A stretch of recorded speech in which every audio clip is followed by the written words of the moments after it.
Ever to wonder what your life would be like if you knew you could not fail? Hey, everybody, welcome. It's so great to have all of you tune us in and turn us on. Really, really excited about the show today for those of you out there that are wondering why. I mean, you just heard us have a conversation, right?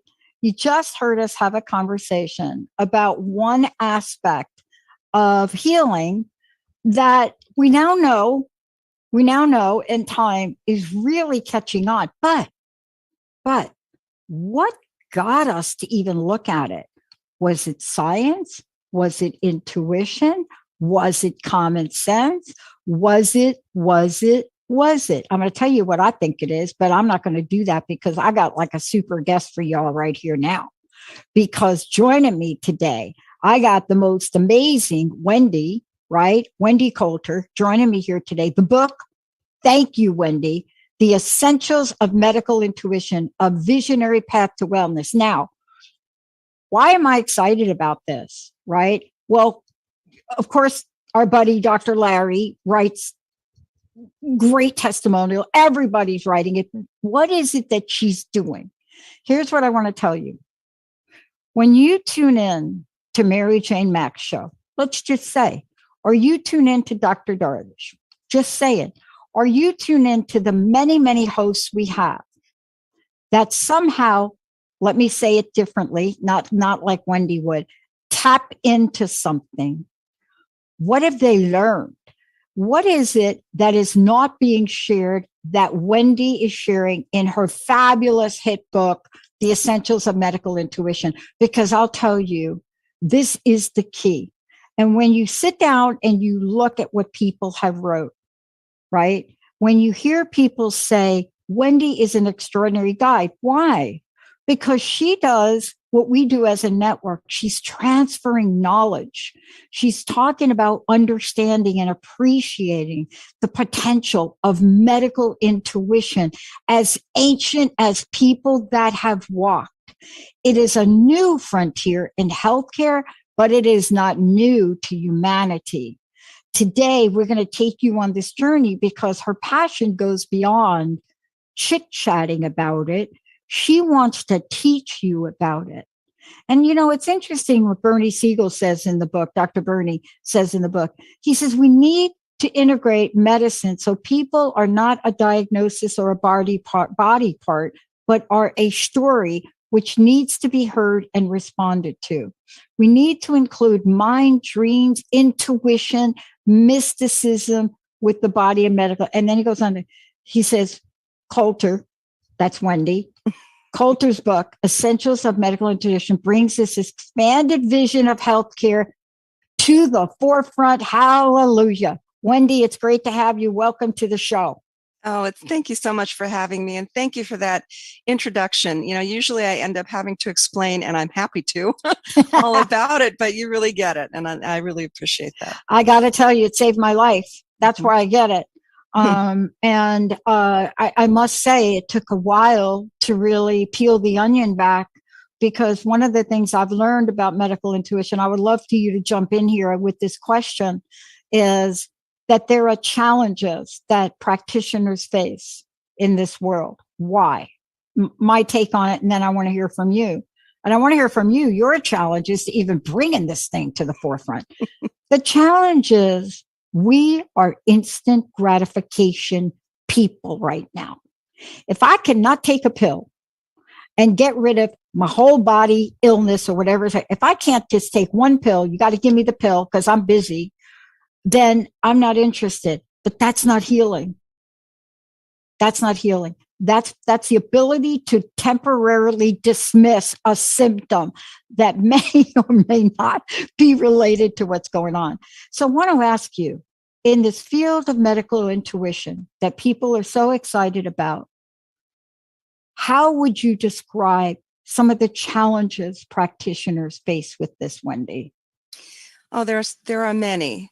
And it's an interesting kind of challenge. I've been a medical intuitive for about 20 years, a little over 20 years, and I've worked with doctors quite closely in that time. And many medical intuitives do, and are very much under the radar. I'm happy to say that that's now starting to become more openly spoken about, which is wonderful. Some of the challenges that healthcare practitioners face right now is the whole idea of burnout. It's rampant, and the numbers are rather staggering. Medical intuition has a role to play in the resilience factor of healthcare practitioners, and that's not the main topic, but you asked that a very important question, or what are some of the challenges? Some of the other challenges that we see in healthcare is the idea of medical error.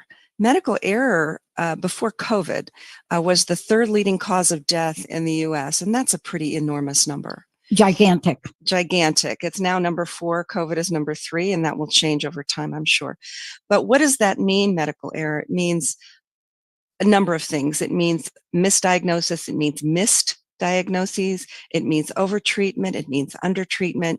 It means a lot of pitfalls for any healthcare practitioner, no matter whether they're allopathic or complementary alternative, because of the bias that the educational system brings, and that's a loaded word. I like it though. Yeah, what it means is that healthcare practitioners very correctly are trained to look through a single lens. And that single lens is very useful and powerful. However, medical intuition is the absence of that lens. In other words, the way I practice and teach is to not have any bias at all, so that I can have a conversation with the body and the biofield and learn from the body and the biofield what it is asking for, rather than coming to it with my own set of knowledge base or whatever that is, right? And medical intuitives have been doing this for centuries. Many of them are not medical professionals. I am not. And many of them, like me, simply have an intuitive dialogue with the body and the biofield, asking what is real, what is apparent.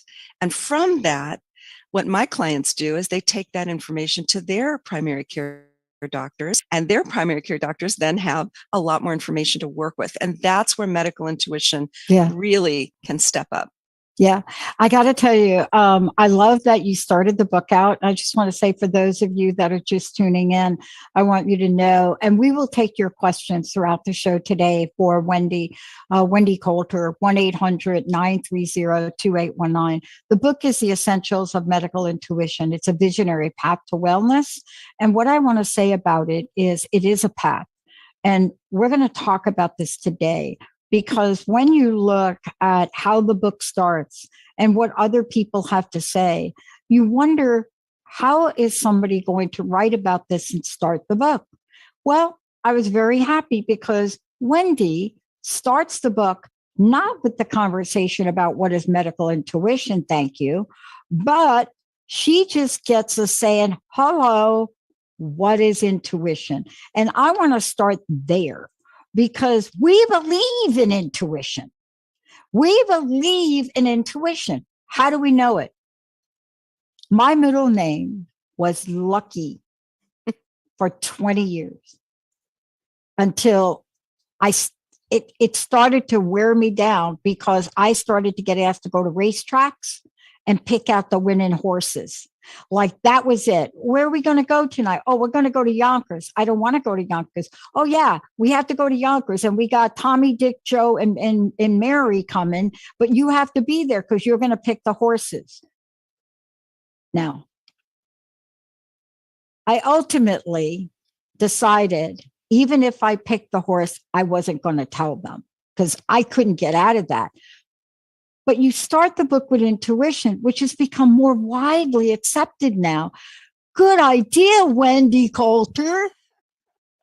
Well, it is more widely accepted, and the more studies that are done on how people think about intuition, the more data there is on how much intuition is a part of our lives. So I wanted to frame the book that way, so people, no matter where they came in with their ideas of intuition, could start to relate to it, because we all can. And in that, I wanted to set the framework. What's really interesting about the healthcare world is that those practitioners who are actively using their intuition, whether or not they talk about it, are the ones that everybody refers, right?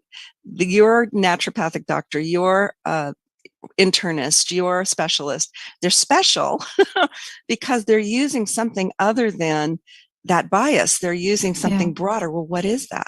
Yeah. Physician intuition is actually, and nurse intuition has been studied.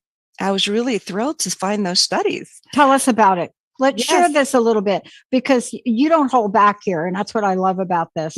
You don't hold back. And yet I know that coming out in this way has its own challenges, right? Well, certainly, the medical world rightly is very suspicious and cautious about these sorts of things, and they should be. We want to have vetted, evidence-based information for anything having to do with healthcare. So one of the things I have to start with is that medical intuitives do not diagnose. We don't diagnose, we don't prognose, we don't prescribe. Our job is to have that conversation, to see what's there, to see what's apparent and evident. Yeah. And the idea is that the patient or the client works with their licensed healthcare provider. And that's that is an ethical bottom line, put it that way. Thank you. Yes. I shared a story with you, and I think Dr. Darvish is going to be doing some radio shows with me again on Fridays. The woman saved my life, but it started with, the angel lady. Now, it's a long story. I'm going to make it short. The angel lady was one of the first people that was on my show in 2003. 20 years we've been doing this, right? I love every minute. Nothing has changed for me. Not a single thing in this arena has changed for me. I love it. I'm learning so much. I've read your book. I loved it. Here's what I know. Angel lady says, the angels want me to tell you that I think your thyroid's off. This is like when April 1st of 2004, my body stopped working. The 31st of March, it was working. April 1st, everything stopped. My legs blew up. It was crazy. She says, I think you got T3. I think you got thyroid. T3. Go Google T3 people. 2 people came up at the time in 2004, Dr. Darvish and another person. I picked Dr. Darvish. And this is a person that saved my life because we were on territory that was new. Wasn't a lot of information. But medical intuition is a skill. And I want to make sure we drive that point home. Me listening to the angel lady, not so much a skill, but maybe intuition. But can we talk about the skill we're referencing here? Absolutely. And I'm really glad you wanted to highlight this because the misunderstanding about medical intuition is that it's only for the gifted, right? It's only for the people who've have special talents. Well, we all have these talents, right? So when I set out to teach this skill, because I saw the value that it brought to both my clients and the doctors who I worked with, the value was really quite exponential. I decided that I needed to teach it in a way that people could understand it as a skill and work with it as a skill. And so I developed my programs out of that concept. And I'm very pleased to say that we've had great success. The people that have come through my program have 94 to 98% accuracy rates. We were able to test to see how accurate they were with their sessions. And that information is brand new. We haven't seen that before. As we go through the book, you take us on a journey, but it's so informative and it's so rich, right? First of all, I love the caveats because people are going to want to know this. This is not the encyclopedia of how to. It's not like buying Arnold Schwarzenegger's encyclopedia of every exercise he ever did, how to do it, when to do it, when not to do it, what weight to use and what weight not to use, right? That's that big fat book that people still buy in today. But this is in your words, the best way to learn and master the skill. Yes. Tell us about this format, please. Sure. I knew I did not want to write a how-to book for a number of reasons. Number one, I believe that this skill is best learned with someone who can teach it. And that's really why I put my program together. When I realized that I was doing medical intuition, I actually didn't have a name for it years and years ago. And I looked around for places to study. I couldn't find one. And I thought, I'm going to hone this skill and I'm going to teach it one day. And now I do. I knew that I didn't want to write the book the way I've read books about this. And Carolyn Mace's Anatomy of the Spirit is one of the best books on this subject. Yes, it is. It blew everybody out of the water, right? Edgar Cayce's work prior to that, also very, very powerful. Oh my God. Very powerful. Oh, but my God. What I noticed in the books is that, and in other books subsequently, which are there's wonderful work out there, is that most people were talking about their own perspectives as a medical intuitive, which is very valuable. But I wanted to dig into the history. Where did this thing come from? What do we know about it? What about the research? And because I conducted my own research, I was curious to know what other research was there. Yeah. And so all of this, and the different aspects of what we look at the physical body, we look at the emotional body, the spiritual body. What does all that mean? So I wanted to write a book that both the public and the healthcare world could understand as valuable to our own personal healthcare and the work that we do with our clients and patients. Yeah. I also want to say something to clarify for people, because this is where we have a confusing line. And the line is confusing because we're throwing around the word energy a lot. Like, Dr. Oz mentions it once and all of a sudden it became a thing. No, but we're not talking about that. I just want to be clear. And I think, Wendie, you're going to explain what we are talking about. But a lot of times when we hear medical intuition, we want to lump it into healing touch or Reiki, or I'm going a blank now on all the other things. But right. Let's talk about why it doesn't get defined in that realm. Yes. If you could. Absolutely. And this is another distinction that I wanted to make in the book, is that medical intuition is not an energy healing modality per se, like Reiki, like healing touch, pranic healing, and dozens, hundreds perhaps of others. It is a foundational skill that can be used with any healthcare practice, from the energy side to allopathic medicine to everything in between. That's the way I look at it. It builds a foundation for any healing work that anybody has, and that makes it quite special. It makes it a very unique skill set. Yeah, I got 2 knees replaced, and the doctor had indicated. He said to me, "Which is your worst knee?" And I said, "Okay, worse by what? Deterioration?" And he says, "Yes." I said, "The left." I said, and then he marks it down. And then I came back and I said, "You know what? I don't want to do that one first." I said, "On paper, I know what you're saying, but I don't want to do that one first. I want to do the right one first." And and this went back and forth until finally he called me and he said, "Tell me more about that." I said, "Let me just tell you, you want a common sense answer. Here's the common sense answer. Why would you do the worst one first and then the second one? And then I have to rely on the worst one to carry the second one."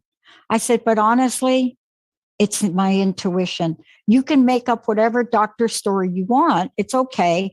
But I'm telling you, change the records. I want to do the right one." Right? That's great. Best decision I ever made. Yeah. And afterwards, he's like, "Oh, yeah. Okay, that was right." You taught him. And he says what he said. He said something like, he said, "Next time around, why don't you become a doctor?" I said, no, that's too hard. I just want to use my intuition. And he smiled. But you see, we have to have these understandings. Yeah. Let's talk a minute about the fact that you so beautifully included the history. I was like, thank you, Wendie. Because so often these books don't give us a backdrop. Why was this important? And what are some of the things that you discovered along the way to writing this where you said, what?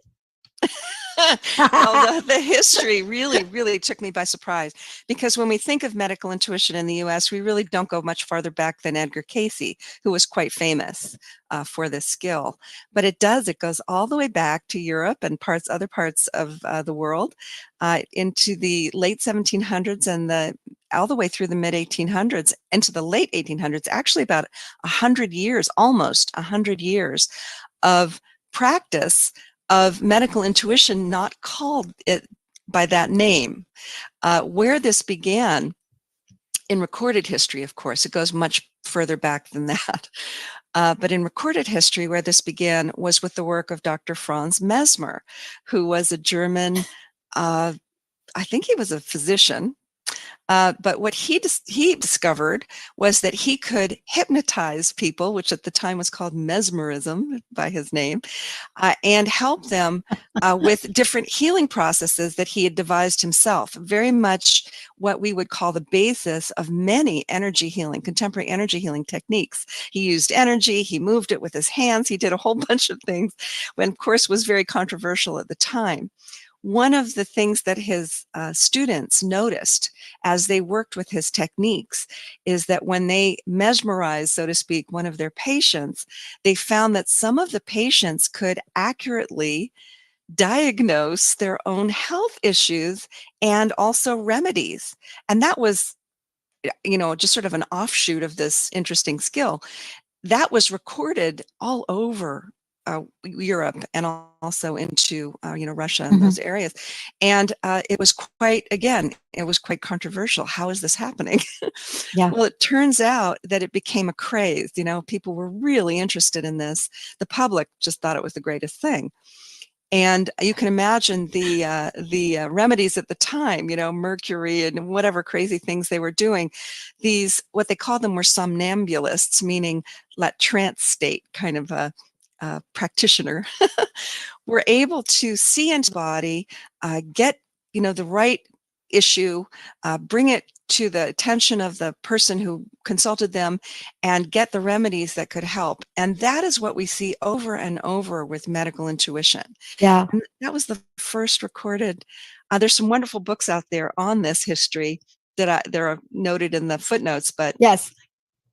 it's just fascinating, the history of it. Now, when the late 1800s through 1900s came around, this concept of energy, which was called vitalism at the time, was very controversial. Is the body full of this unseen energy, prana, we call it chi in Chinese tradition, or is it this mechanistic, materialistic, cause and effect kind of mechanism? Is that what we're made of? And that mechanistic idea took over, sadly. And did. it really was only revived in medicine fairly recently. I would say, from pretty much the 60s, really, the late 50s, when people started coming back to this concept.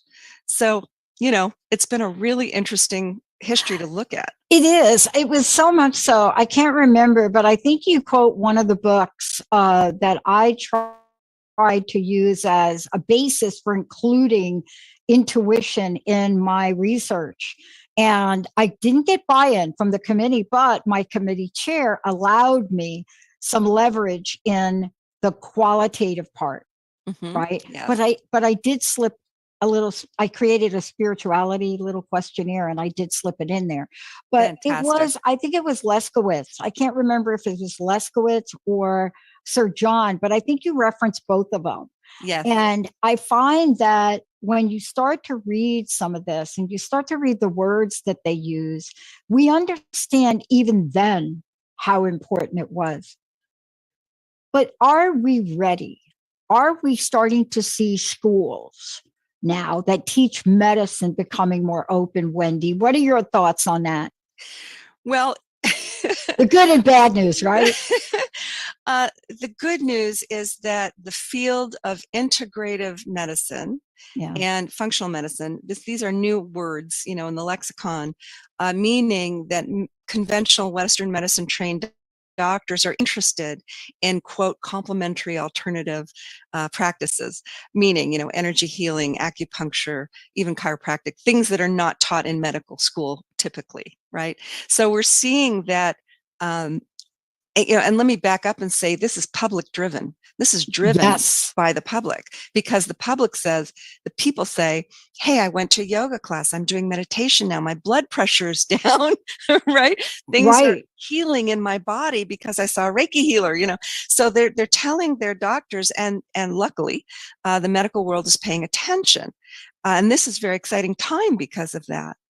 I've been very, very blessed to speak at some of the top integrative medicine schools in the country, including university departments, at medical schools, at universities. So something is happening. Something is changing. People want to know. And that is very exciting to me, because my goal is to be able to bring this into medical schools. Yeah. I've taught at Andrew Weil Center to fourth-year medical students and residents. Their eyes light up. They get this. They understand that there's something more than just the mechanistic properties of the body. So what is that? Right? Absolutely. I will tell you this. So I'm so glad we're having this. I'm so glad you really included everything like this in the book. I will say this, my own battle, I somehow got my very conventional specialist to do some experiments with both Dr. Darvish and Mary Jane Mack. And he agreed to do them if I followed a protocol. Yes. The protocol was they would have to give their whatever they found. Whether it was, we found the parasite Ehrlichia or whatever people say, or we found the ...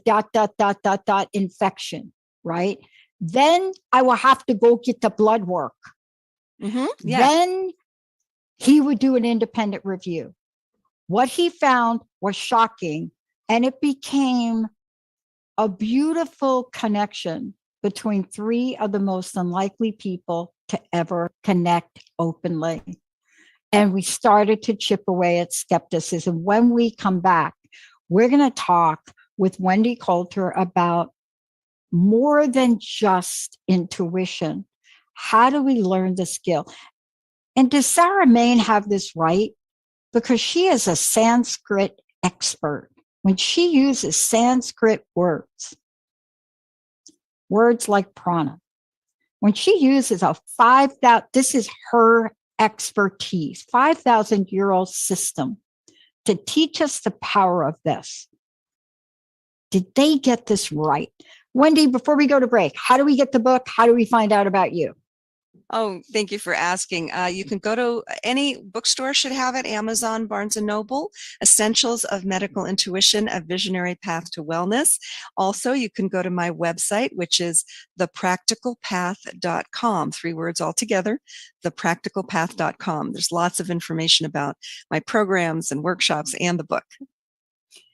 So when we come back, we're going to talk about the essentials and why all of this is available for you to learn. And I thank you for including case studies in the book. I read some of these and I thought, oh, Claudia wasn't aware of the obvious reasons to her flare-up. No kidding. Let's take a short break. When we come back, so much more with Wendie. We'll be right back, everybody. All clear.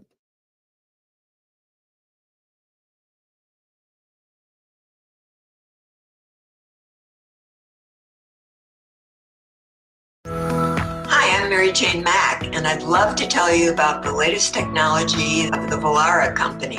I've been using the Vollara company equipment, the air machines, since 1992, and I have found them to be totally successful in killing mold, mildew, and keeping your house fresh and clean. If you'd like more information on it, you can look at maryjanemack.com or call our office at 888-777-4232. Tune into the Dr. Diane Show, where we explore a revolutionary expansion of mind, body, and soul every Thursday at 8 a.m. Pacific, 11 a.m. Eastern on TransformationTalkRadio.com. I bring over 20 years of expertise as a mindset warrior, perspective shifter, and unshakable optimist dedicated to helping you reach your wildest dreams in business, health, performance, and relationships. Join the discussion on the show. Learn more about me, Dr. Diane, and receive a free digital copy of my magazine at naturalnutmeg.com. There isn't a magic pill to creating your healthy lifestyle. Yet it doesn't have to be hard or feel impossible. Health works from the inside out, connecting both your body and your mind. Georgette LePage lives and breathes what she teaches, so allow her to be living proof of what can work for you. Connect with her now for a free 30-minute discovery session to see what results you are looking for and how she can help you get them. Visit GeorgetteLePage.com. Tune in to Awaken Your Magic Within, reveal unconscious systems to discover your unstoppable freedom power. Join me, Tracy Lynn Wallace, on TransformationTalkRadio.com the first Tuesday of each month, 10 a.m. Pacific, 1 p.m. Eastern, to gain insight, direction, and tools to uncover limiting beliefs. Get ready to step into your unstoppable power to discover and uncover your magic within.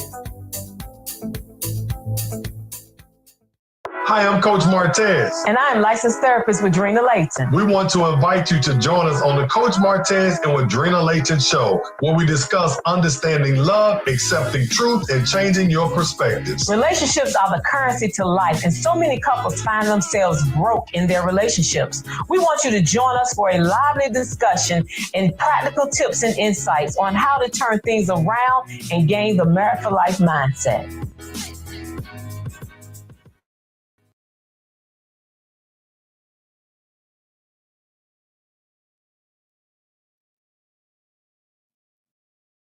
Ready to come back, Pat? Sorry, stand by. Here we go.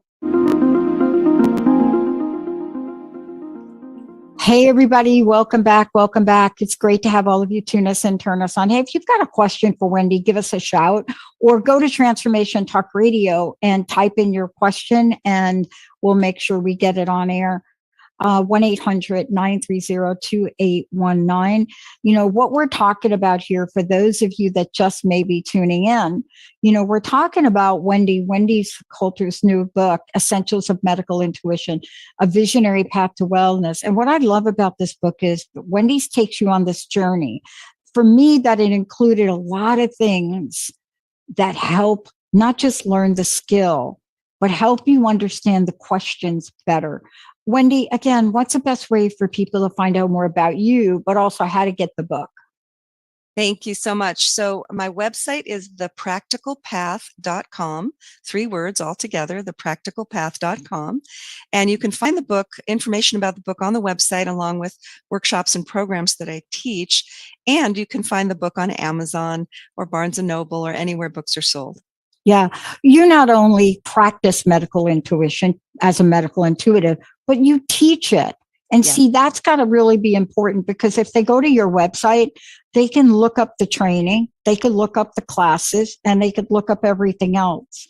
Yes. Because it is time for us to learn this now, right? I agree. Absolutely. I want to ask you this. Yes, there are changing times. Yes, we've talked about it, but there's also new research that's popping up. And it's almost as if we've known about it, but in order for us to believe it, case studies are great, anecdotal data is great, but as my research committee chair said to me, what are your numbers? That is the bottom line. And, you know, it's actually kind of unfortunate because it leaves out a lot of really wonderful ancient and, you know, indigenous and you name it, alternative types of healing practices. But I do believe in research, and I believe in it so much that when I couldn't find enough data on medical intuition out there, there have been many studies. Well, not many. You could probably count them on, you know, a hand and a half. Right. Haven't been that many, which surprised me given how long medical intuitives have been around. When I realized that the data, most of it was inconclusive, I decided that it was, and most of it had been done 20 years ago and later and earlier than that. I mean, there really has been this big gap. I decided that it was time to do as much of a study as I could. And I collaborated with some colleagues at the University of California, San Diego, and really got some input on how to put together at least a survey to find out. So we did an exploratory pilot study, essentially, on the efficacy and the accuracy of trained medical intuitives. And these were my students, the graduates of my program. We knew we had high anecdotal success rate. That was, and most medical intuitives will tell you that as well. But we wanted to see if we could gather some data. And what we found, the way we set it up was as blinded as we could. This is an eyes closed process, the way I practice it. So there's that blindedness, but also we don't do any kind of intake. We just do basically what's called a cold read. We just look at your energy. We tell you what we see, and that's how we put it together. And we found that the participants, we had 67 participants here and 5 of my students. And we found that the participants rated the medical intuitives as 94% accurate in their evaluation and their identification of their primary health issue, right? Yeah. No information ahead of time. We found that they were 98% accurate in their evaluation of life history. This is a big part of it. And this, to my mind, is what's very much missing in healthcare. This is the origin of issues. How does something manifest? So we want to look in the life history and see what led to the body's imbalance, right? And that's a big tenet of medical intuition, that the body holds all this information. 98% accuracy rate there. We also asked the participants how many had a known diagnosis, how many received an accurate diagnosis from their physician, and about half of them did. And of those, how consistent was the medical intuitive with that known diagnosis without knowing it ahead of time? And we got a 94% accuracy rate there. Now that's a really significant number. Yeah. And, the doctors that come hear me speak say, well, we don't even get that high of a number. Right. So what is going on here? And because of that, I'm very pleased to say that I'm currently partnering with a U.S. research organization to take this further. We want to corroborate with medical records. We want to see how, get even more data on this in an even more gold standard way, so that the medical world can look at this and synthesize it, understand it. Yeah. Yeah. And, this is what I love. I mean, part of this too, and as I was reading the book, there was a pivotal moment for you. Gene Houston calls them tipping points. Yes. And it was a tipping point. It was a moment where you looked at a situation and you referred to the person, Annie. Yes. Annie. And I thought about this because that really was one of those moments with your explanation of Annie and how you approached it. And then ultimately what happened to Annie. Wow. If that doesn't get you on the Wendie Colter path, nothing will, right? It was a powerful experience. I'd been doing medical intuition for quite a while. This was fairly early in my career. And working with doctors and working with my clients, I was an energy healing practitioner for a very long time. And one of the people that came to me was this young woman, very vivacious, lovely young woman in her early 20s. She had been having kidney pain, or pain in that part of her mid back that was assumed to be kidney pain for quite a while. And at the time, the diagnostic tests that her doctors were giving her turned up nothing. They couldn't find any reason for this pain, but she was clearly in pain. So they gave her opioids to help manage pain, even though they didn't have an understanding of where it came from. And they gave her antidepressants because she was having trouble just coping with life. They called it psychosomatic, which is the big medical world word for, we don't know what it is, and maybe it's something you're creating in your mind.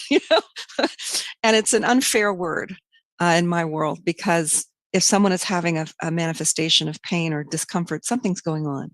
The body has something to tell you. So in that session with her, within, I think maybe 5 minutes, what I saw was a very tiny shard, a crystallization that had moved out of her kidney and had gotten stuck in the ureter tube just on the outside of the kidney and wasn't budging. It really was not moving. That was the source of the pain, and it was tiny, but she could definitely feel it. And actually, it was too small for the diagnostic scanning they had at the time. That's why they felt it was inconclusive, right? They didn't see it. I could see it, and there it was. And so the conversation between the medical intuitive and the client's body, that's what happens. So I'm dialoguing with the kidney saying, well, what do you need? Can she drink 3 gallons of water? Can she, what can happen? And the kidney very, very clearly said, tell her to see a surgeon, go see a surgeon. And I'm like, okay. And I told her, I drew her a picture of where it was. I said, it's really important that you find a surgeon that will listen to you and take the next steps. And I found out what happened for her a couple of years later. She had found a surgeon who was willing to listen, willing to do exploratory work. They found the issue. She had the surgery and she was out of pain.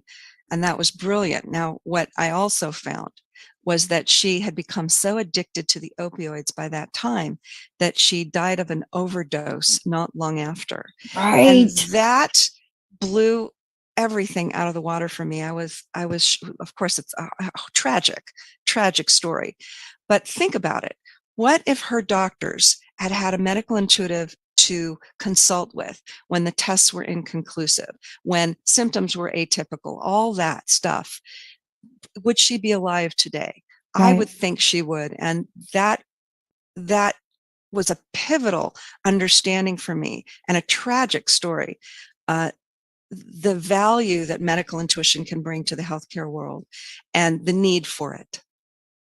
And that's when I got the idea, this needs to be brought into healthcare. This can't just be some side, kind of wacky thing that people could do. This needs to be understood. And that's where I started developing my programs. And, that's really just one thing. And I want to say this, Wendie, about what you do in the book, because then what you do is you really continued on and you take us on a pathway that not just explains to us the history of this, but then you talk about the skill of it. And it's a skill that people can learn. And see, I think that's one of the greatest breakthroughs messages in your book, because people have sort of gotten half of the information and they think, if I'm not born with it, I'm not it. Or if I'm not fill in the blank, I can't do it. But that is not the story of some of these people that we're talking about. There's something they've learned.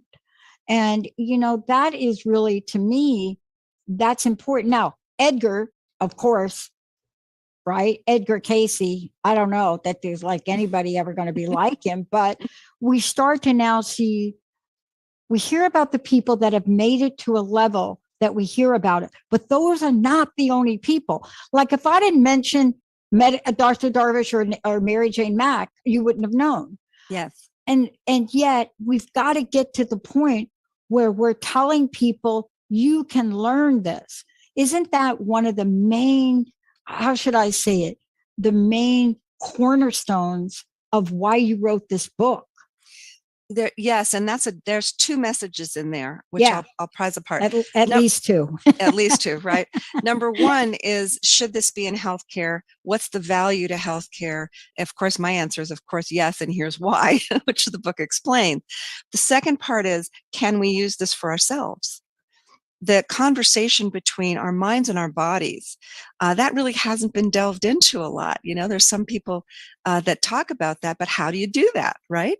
So one of the things that I offer the public is a workshop in how to create that intuitive connection with our bodies.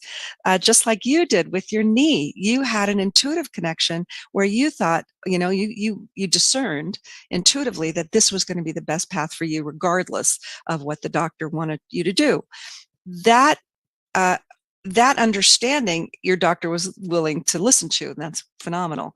But we need to have this because healthcare for many people can be like a rabbit hole. And if you have an issue that's not easily dealt with, then it can really be quite a mill. And many of medical intuitives and my colleagues, we work with people who've been through, quote, through the mill, right? Yeah. Yeah. So it's this double-sided thing. We want the healthcare providers to be able to access and use this skill on behalf of their patients. And I also want people to be able to use it for themselves. I love it. I mean, part of the thing too, and again, for those of you just tuning in, talking with Wendie Colter, And Wendie, when people go to your site, they're going to go to your website, and what they're going to find is a lot of information. And thank you for being so, vigilant about this, whether it's frequently asked questions. I mean, you really explain to people a number of things. And then somebody asked me a question, and what I want to say is go to the website, the practicalpath.com. Is that right, Wendie? Yes, that's correct. Okay. And when you go there, you're going to see that there are classes that are becoming available in the fall. There's a medical intuition for healing workshop in July. So you're going to be able to see a lot of the things that we're kind of talking about quickly here. When you go there, you'll be able to also look up services.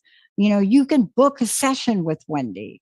There's a bunch of things you can do. So we're not just talking about somebody that writes a book. We're talking about somebody that writes a book about something she does. And that's the difference. In the time we have left, I want to jump to a couple of things. You tell us beautifully and take us on a journey beautifully. But when you had to sit down and write some of the skills to teach people, right? You have to go through this carefully. And, there's a reference in here to the AIDS epidemic in LA and Louise Hay. But you really take us through skill sets that pretty much people can learn and practice. Affirmations, right? Talking about visualizations. What is it that after you put this all together, was there a tool that you decided to bump up in your own mental priority Rolodex? That's a great question. So intuition has many aspects and facets, and many intuitives feel. That's clairsentient. They feel it in their body. Many intuitives hear. Many have that sense of knowing. The skill that I use is the visual skill of seeing, so that I can actually see into the body, right? So I can look at it. It's very much like an MRI type of a picture. Yeah. And that is a learned skill. All of these, some people feel that they have them naturally, which is really wonderful, and empathy and, all of that. It's beautiful. And what I teach is the visual skill. And we can actually practice it, because what do we call that? We call that visualization. We call it using your mind's eye. So that the skills that are in the book and the tools and the practice that's in the book, I hope people really enjoy, because for many, it will be a first step in learning how to cultivate and develop those intuitive skills. So there's a lot in the book, and there's a lot on the website. On the website, there's an audio series, which is free, guided meditations called Energy Essentials, learning how to ground your energy, which is very important, connecting with the earth, right?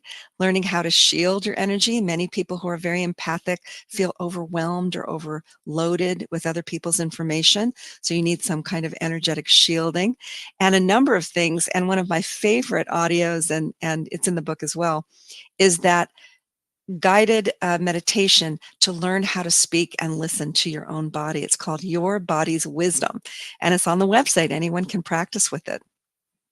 And, the reason I ask you that question is because we're talking about something that a majority of people think they don't have what it takes to do. Correct. Yes. I mean, we make that evaluation. We're like, no, those people are special. Yes.